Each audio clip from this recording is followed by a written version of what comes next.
ఏడు కొండల వైపు అడుగులు వేసా, ఏ నమ్మకమో నన్ను నడిపే శ్వాసగా, చెప్పలేని బాధలతో మౌనంగా వచ్చా, నీ ముందే నిలబడి నిన్నే అడిగా. ఏమి కోరాలో తెలియదు స్వామి, ఏది నిజమో అర్థం కాలేదు స్వామి. చేతులు జోడించి నిలబడ్డ వేళ నా కన్నీళ్ళే నా మాటలయ్యే వేళ.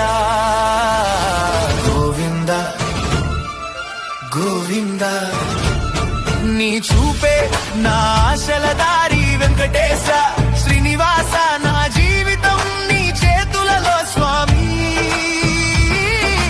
గోవింద గోవింద ఏడు కొండల వైపు